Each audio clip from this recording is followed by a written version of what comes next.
Hello everybody, welcome to the Three Pillars of DnD Cast. I'm Jesse. Hi, Mama. This is Tyler. Hi. Yep, there you go. This time we're going to be going over the characters we made for the monk class.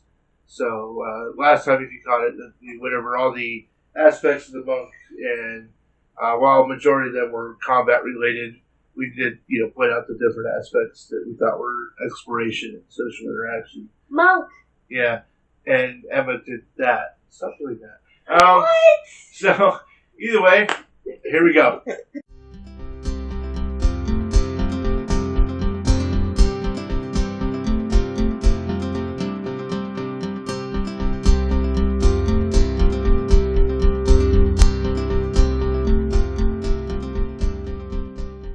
So, first we're going to start with Tyler. Okay, so, my character is a sailor monk named Kava. She, is a sage that,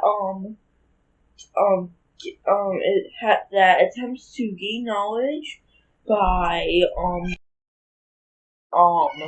astral projection of a moose to,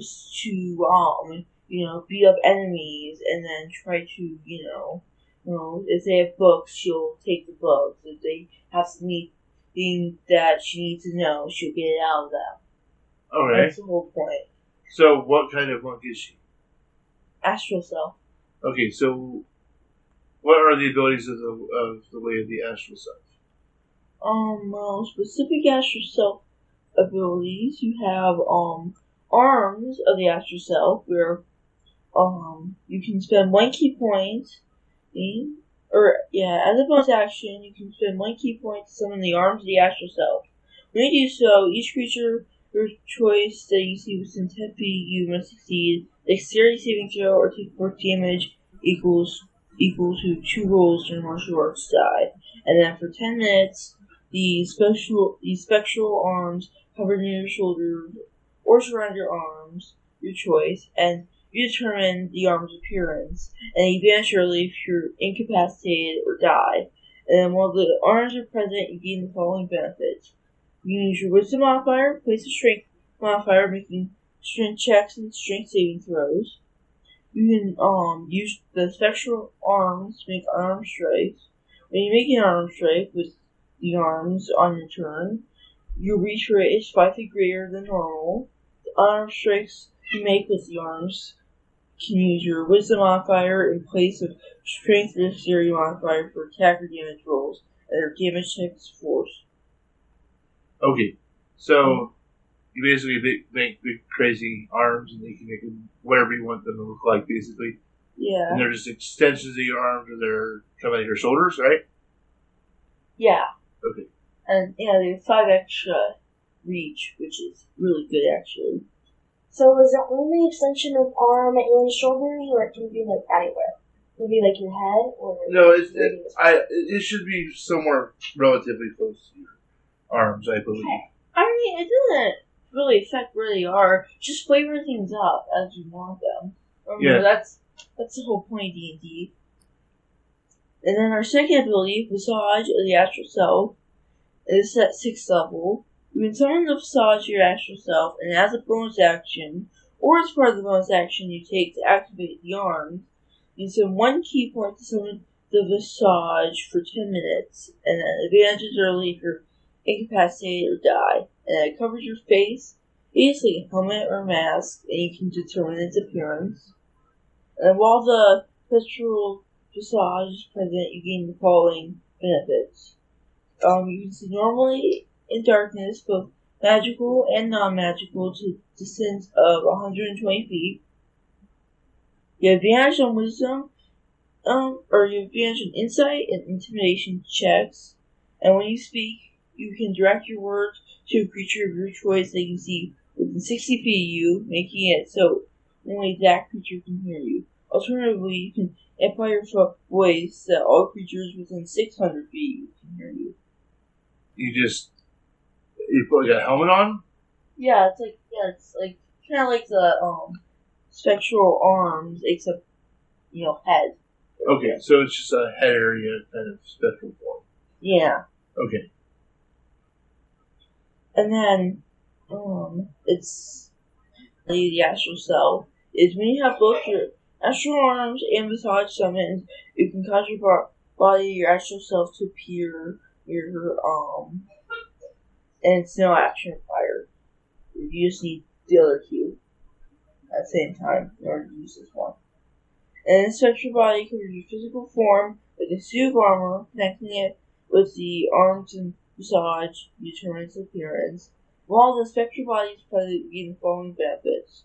When you take acid, cold, fire, force, lightning, or thunder damage, you use your reaction to deflect it. When you do so, the damage you take is reduced by 1d10 plus your wisdom modifier. And then, empower arms. Once on each of your turns, when you hit a creature with the arms of the Astral Self, and deal extra damage to target equal to your martial arch die. Okay, so all these abilities so far, these are purely combat based. There's nothing that would work outside of combat for any reason. Well, I mean, the arms, I suppose, have extra reach, right? Yeah, and the massage, you can, seeing is good, but insight and charisma is good, and being able to speak louder is good. Okay, so there are some other applications for these. Yeah, so the helmet is very, social interaction, while the arms are very combat. And the body is also very combat, too. And do you want me to cover my 17th level ability? Even though it's on the character? Okay. Yeah, this isn't on the character, but yeah, it's going to be there. And once you get to level 17, which this character is not, but your connection to the Astral Self is complete, allowing you to unleash its full potential. As a bonus action, you can spend 5 key points to summon the arms, massage, and body of your Astral Self, and awaken for 10 minutes. And it ends early for incapacitate or die. And when the full awakened Astral Self is awakened, you can you gain the following benefits. You get +2 armor class, and whenever you use the extra attack feature to attack twice, you can instead attack 3 times with all the attacks made with your astral arms. So you can attack 3 times instead of twice? Yeah. Oh, okay. So it just powers up all your previous Astral Form stuff. Yeah. No, it's actually a pretty strong class, because just the arms by themselves, 5 extra things to hit, if the creature can't move, you're basically clear. Because 5 feet greater than normal. Because normally it's 5.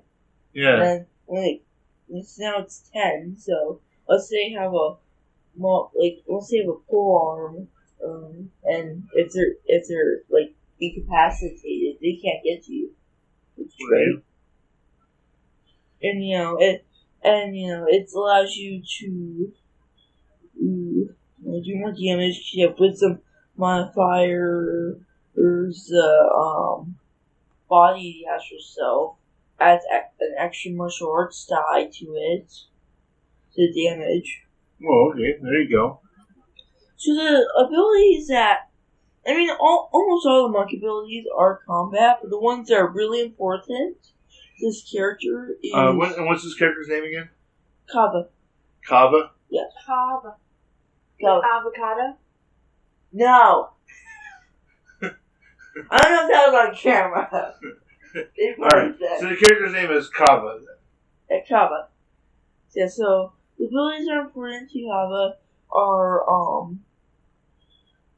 extra attack and stunning strike allows this character to be strongest, because you can spend a key point to attempt a stunning strike, and then when you hit with a melee weapon attack, and the target must succeed a Constitution saving throw or be stunned until your next turn. And with the astral arm, with the extra range, they can't move while they're stunned. Okay, so that's the big thing.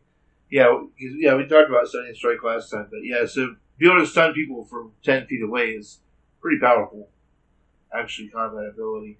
Now, you were saying before that Kava prefers to take the visage of a moose? Yes. So why does Kava float in the body of the moose, Or You know, above the moose? Like, how does that work? Like Kava sitting there meditating, and then the moose appears. Yeah, I'm imagining you don't have to pull up this image, but like the totem armor or MTG cards. Of like like a facade, like a almost see-through animal that's like. Oh, okay. I can bring. I'll have to bring it up so we kind of have it. As an example, like a Patronus from Harry Potter. But not exactly. Patronus are projected. I know what he's talking about because I've seen the card, and we'll show you the picture later. Okay, I have no idea what's going on. With the general idea, but I'll make sure I throw it up on the screen because that's a Wizards of the Coast thing, so it's all related. And if you're listening to this on a podcast, you should look it up. We'll link the card in the description so you can look it up if you really want to see it. All right, so outside of combat, what does Kaba do? Outside combat, Kaba loves to like read and study. Okay, so he's a monk. Yeah. Oh no, really? Or he's sorry, she. It's she. She? Oh. Sorry, Kava is she. Kava's a she. Okay, yeah, sorry. So yeah, she likes to read and study. You almost she doesn't meditate as often. Okay, so is she like lighthearted, like a jokester, or more of the stoic monk kind of monk? She can make a joke and will if possible, but she usually doesn't even, she's usually by herself a lot of the time. Oh, okay. So she's usually having one to make jokes too. Oh no! So sometimes it's kind of pathetic when she wants to make a joke and there's no one there to hear it. So, did you make this character as more of a character you'd like to play one day, or more of an NPC? Do you think? I really like the character. I would totally play Kava. It would be hard for me because I usually don't typically play female characters, but there you go. And so she tends to be. You think she tends to be more of a loner than anything? Yes. Okay. Even in a group of people, or just because she doesn't spend time with people? Even in a group of people, she'd be more by herself. More of the loner? Yeah, she'd read books while everyone else was, grabbing a beer. Oh, okay. Makes sense. So does she drink? Enough to relax, not enough to get so drunk that she can't read. Yeah. Fair enough. So, Kava, right? Yes. So Kava is Satyr is from from the mythic Odysseys of Theros. Yep. And the way of the Astral Self is Tasha's Cauldron of Everything. If you want to find that. Alrighty? Alright. So next we have Emma. She's going to discuss the way of the Kensei. Yes. So what is the way of the Kensei? So, way of the Kensei, monks that take this class, this subclass, train relentlessly, and they're mostly noble people and samurai. Their weapons have become to the point where it's an extension of their own body, and they have mastery over many different weapons, basically. Okay, so the monks of the way of the Kensei, they specialize in martial weapons then instead of simple weapons? Yes, they specialize in martial weapons, which make them really unique to every other monk class. Oh, okay. They also have calligraphy. They also see a weapon in the same way as a calligrapher or a painter regards a pen or a brush. You get special martial arts training that leads you to master a lot of weapons. Okay. You can also get proficiency in either calligraphy or painting, and you get for your first ability, you get Kensei weapons, which means you choose 2 types of weapons to be your Kensei weapons. 1 melee weapon and 1 ranged weapon. Each of these weapons can be simple or martial weapons that lack the heavy and special properties. You can also get a longbow. You gain proficiency with these weapons if you don't already have proficiency. And You also get Agile Parry, which means you make an unarmed strike as part of the attack action on your turn, and are holding a Kensei weapon. You can use it to defend yourself if it is a melee weapon. You gain a +2 attack to AC until the start of the next turn, while the weapon is in your hand, and you are incapacitated. Kensei Shot, which you also get, means you get a bonus action on your turn, and you make ranged attacks with the Kensei weapon more deadly. When you do so, any turn that you hit with a ranged attack using a Kensei weapon takes an extra 1d4 damage of the weapon's type. You retain this benefit until the end of your current turn. And also, Way of the Brush, you gain proficiency with your choice of calligrapher or painter's service. As you said earlier, yeah. Yeah. At 6th level, you get... Okay, well, before we get into the sixth level, actually. So the Kensei weapons, that's... is like combat-based in the Agile Parry. Yeah. But, I mean, I like that you can choose either the painter or the calligrapher style. So, that's just more of fleshes out more of your character's personality, because they're supposed to be more like samurai or nobleman or some kind of different kind of monk like that. Is there anything else you can think of that really defines that class a little bit in that way? Sokka. Kinda. Yeah, actually, Sokka's a really good one to think of for this class.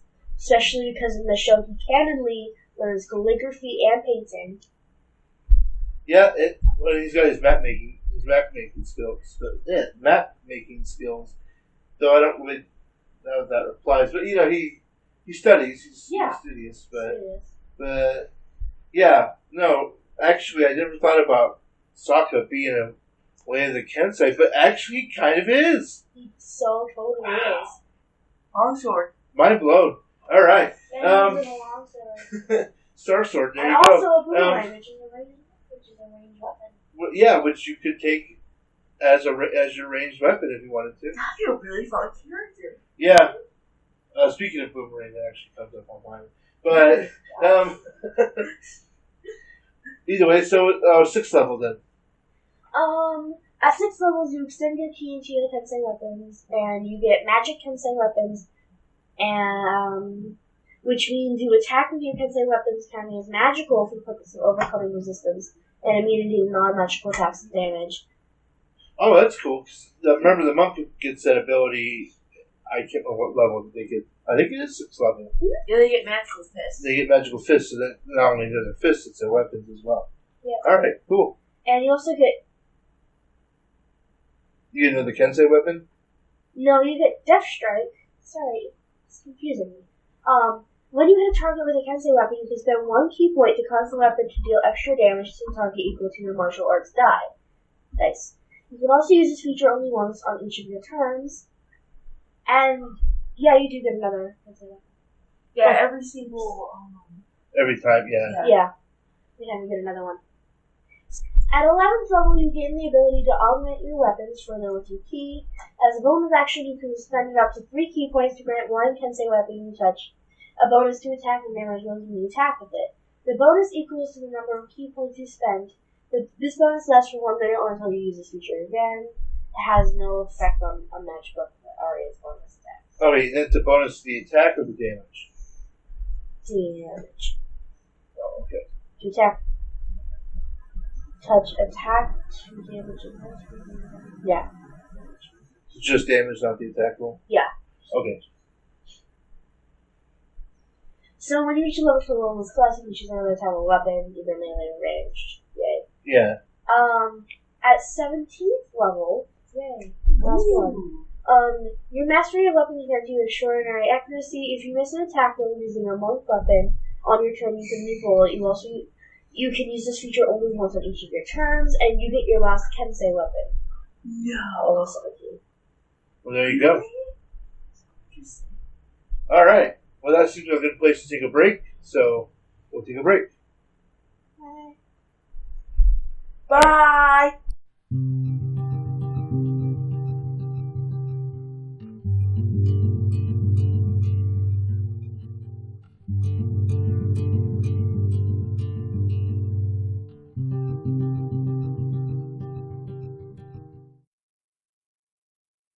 All right. So after the break, Emma was going to.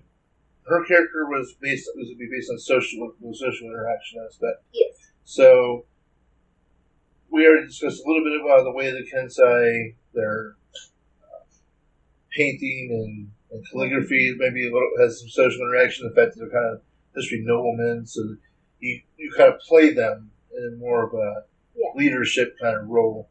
But with other aspects, there'll be other aspects of your character, I'm sure, you're going to play up to make it more of a social interaction kind of character. So, who is the character?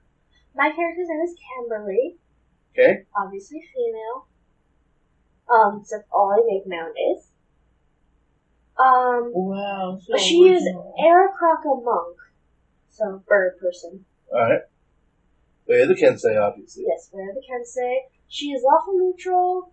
She has black eyes. She's medium sized. She's 4'10". She's smaller on the medium scale. Okay, short bird person. Short bird. Short bird. Did you stick with the standard Arakaka, or are you a different kind of bird?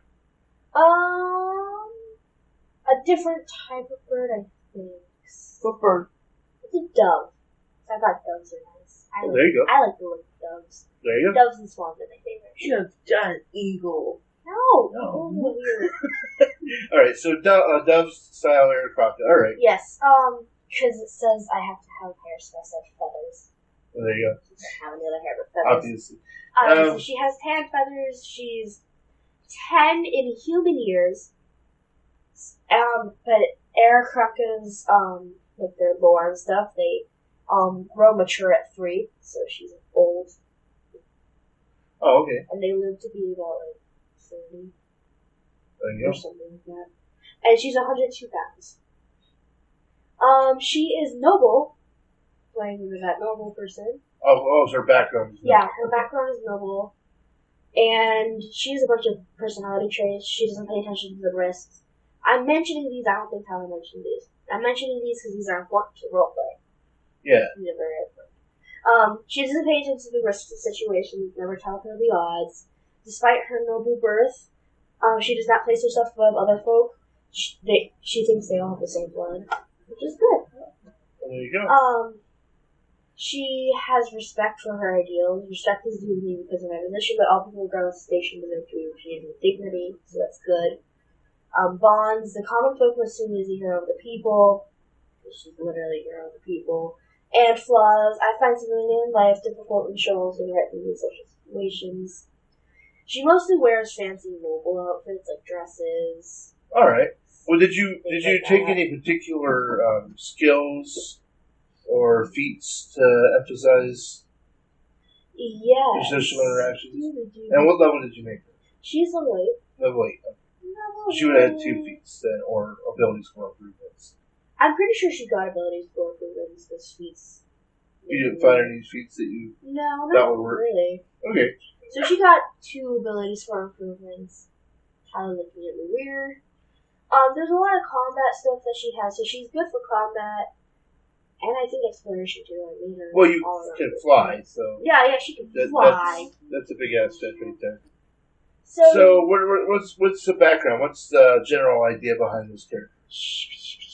And is it supposed to be more of a NPC you plan on using in a campaign you're going to run, or a character that you would have actually liked to run? a character like I would like to play. Like, this is a cool character. Her backstory is, I don't know that one. It sounds cheesy. Don't quote me. We are quoting you, but that's kind of the whole point of the video. Shush. Yeah, we quote you all the time, like when you said push. So, As a young girl, Kimberly was trained to be a strong leader and expert in war affairs. She had the best tutors from around her kingdom and grew to be a kind and youthful leader. But when the riots broke out in her kingdom, demanding for her family to stop ruling, she saw how crooked her father was, so Kimberly helped people take her father down. And now Kimberly roams a princess in her kingdom, and who's determined to destroy all corrupt kings across the land, which is also her motive. oh, there you go. All right, so that's kind of cool. So her dad was corrupt, and Yes. she's now making sure that no one else has to deal with corrupt kings. Yes. That's cool. I like that.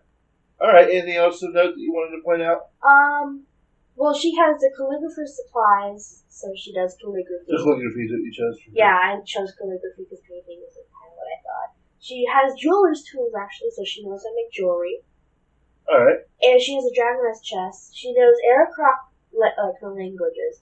She knows Aerocrocker, Oran, Common, and Elvish.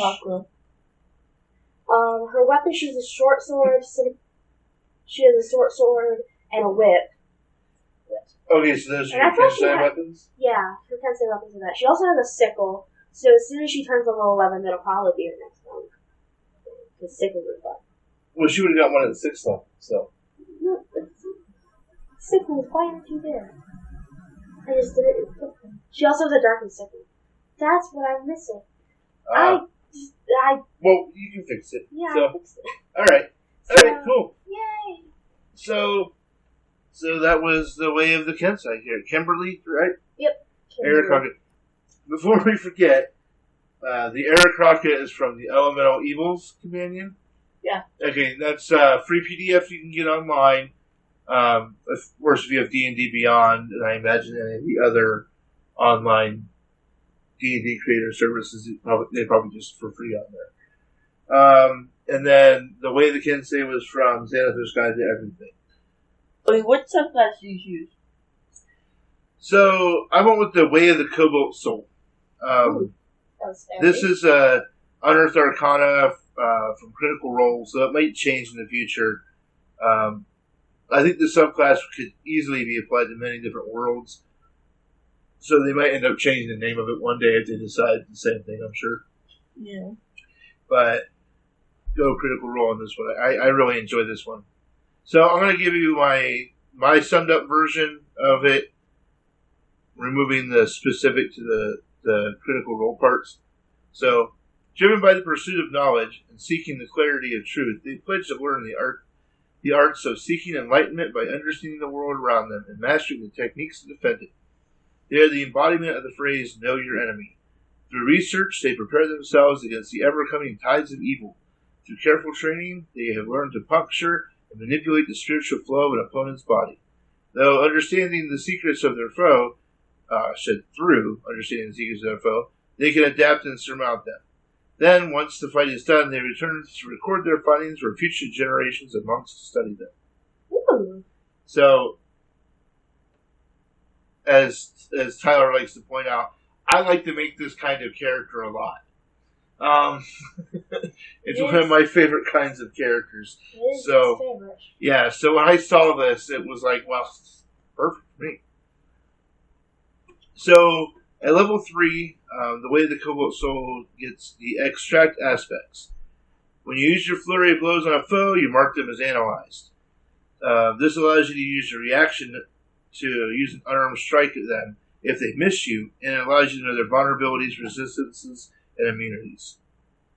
I think this can take you to the extra mile on this one because for certain enemies, knowing this info and confidently expressing their strengths and weaknesses during combat can really psych them out. I think so. Like it's a combat ability, obviously, but I think you can really ham it up in combat, like Naruto style or whatever, and like really mess with people. And that's a lot of roleplay too. Yeah, and so I think there's a definite strong social interaction element to this ability. If you want to use it, I wouldn't use it on every enemy, obviously, but on the big bads or something like that, or somebody you're trying to intimidate so you don't kill them, maybe that would be a way of going about it. Then at level 6 is Extort Truth. When you hit with an unarmed strike, you can spend 1 key point and force a charisma saving throw. If they fail, they can't speak deliberate lies, and all charisma checks directed at them are made with advantage for a whopping 10 minutes. You know if they passed or failed the check. And basically, it's like Zone of Truth, if you're familiar with that spell, and that they can avoid answering if they choose. Because, since and they know that they're under this, can't lie thing, they can just, shut their mouth and not say anything. But they can't speak any deliberate lies, which I think is really cool. And I think, this could be really fun with the big bad, too. Because if they have a bunch of minions, you can start asking them questions that make them look really bad in front of their minions. Maybe you can get some of them to run away or turn on them or something like that. Kind of bounce. Yeah. Howdy. So I think you could have a lot of fun with that. Yeah, it would be fun. Then there's mystical erudition. Yeah. This is actually the thing that led me to, between this and Extort Truth, but really this one is what led me to choose this one for my exploration-based character. Because you're good at learning stuff, basically. You learn one language and you gain proficiency, and you gain a proficiency. If you already have that proficiency, you gain expertise. And you get to choose from these skills: Arcana, History, Investigation, Nature, and Religion. You get this again at levels 11 and 17. So, you just get a lot of skills. And I think that really helps with the exploration. Because all these are good exploration things. Then at level 11 is Mind of Mercury.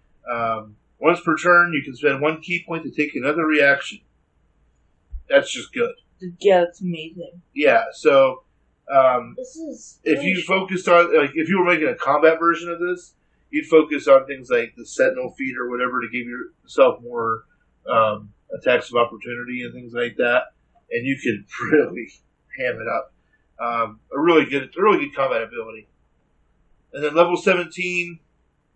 Oh, and remember you get a mystical erudition at level 11. At level 17, you also get another mystical erudition. But the other ability you get is debilitating barrage. When you hit with a flurry of blows, you can spend 3 key points and cause the creature to suffer from a vulnerability of your choice for 1 minute or until someone hits them with that damage type. Then they are immune to this ability for 24 hours.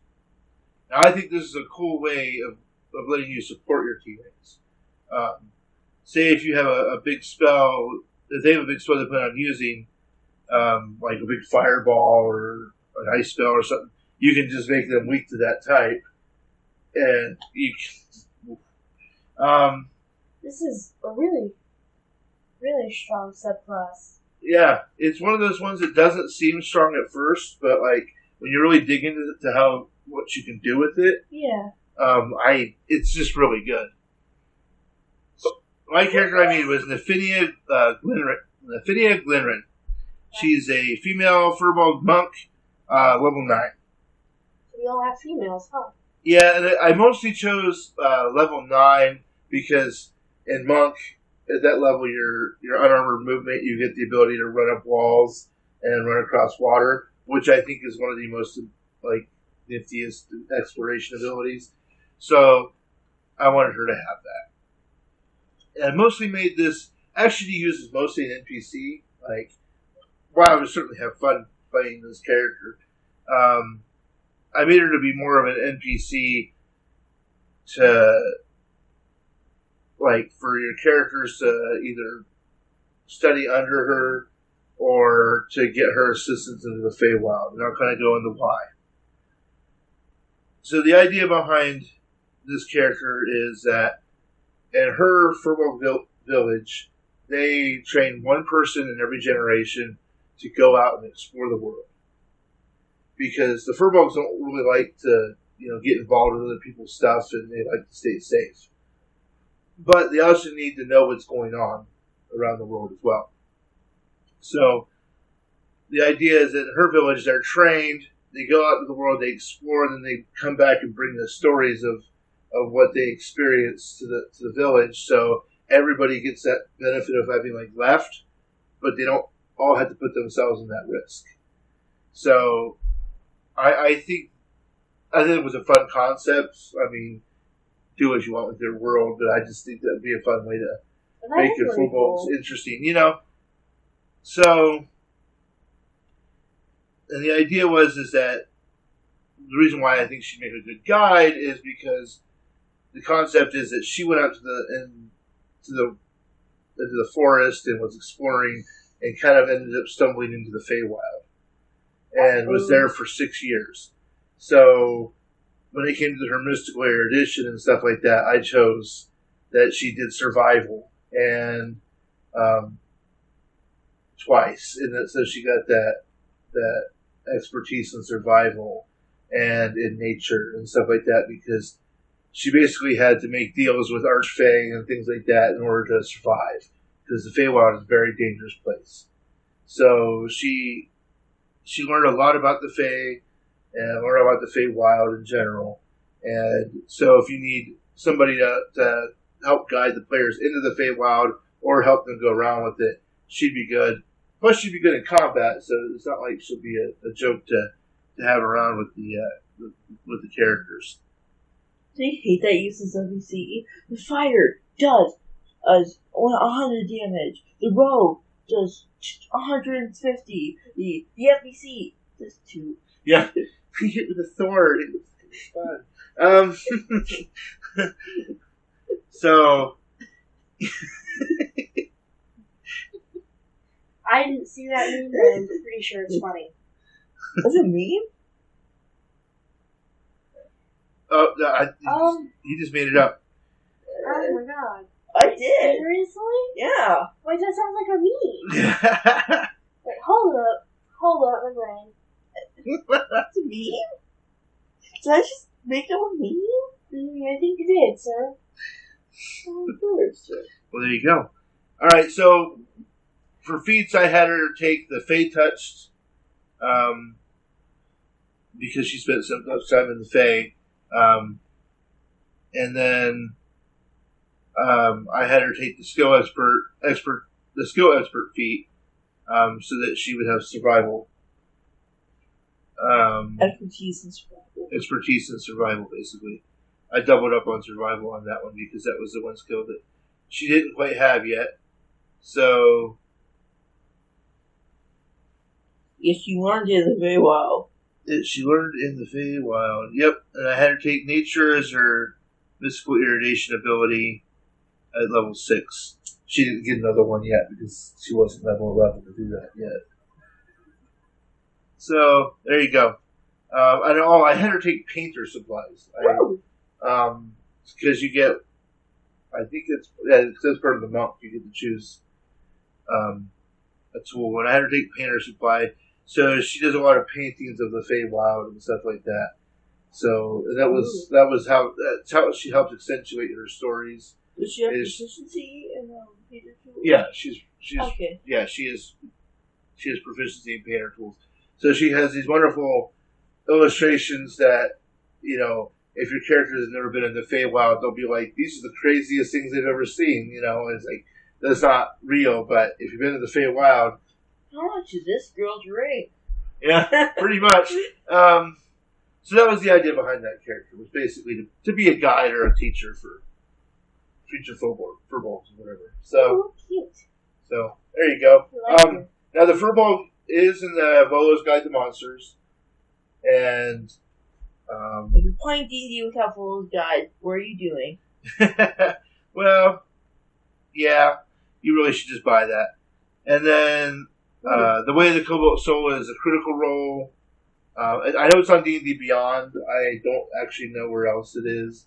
I'm sure you can find it on the interwebs if you look. Google it! Yeah, I'm sure you can Google it and find it. It's under Arcana, so it might change in the future. I hope it doesn't. I really like it. I think it's quite cool. So, that's that. Any questions?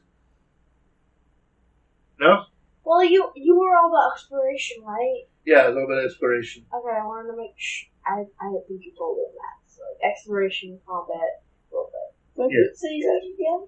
Seems to be touched And skilled expert. Skilled expert. Because that's one of the new feats in Tasha's. Yeah. And I really like that I one. didn't expect you to take mobile, personally. Considered it. Yeah. I think my character's mobile. Alright. And so we're going to take all these characters, we're going to post them on our Google Drive, I believe. Yeah, you can just link them. We don't need to put them on Google Drive. Put them on Google Drive, then you can find everything. Oh, is this one a Google Drive we're going to link every video to, so they're all on one place? Yeah. Oh, okay. That will Yeah, so we're gonna have a Google Drive for the channel. I'll probably put everything in folders because we tend to. I'm quite crazy. But there'll be PDFs available of all these characters for you to access. You're free to use them in your campaigns for whatever you need. So, Campaign! all right, we'll see you next time. We're gonna be discussing the Warlock. Discussing the Warlock. So we'll see you then. Bye. Bye.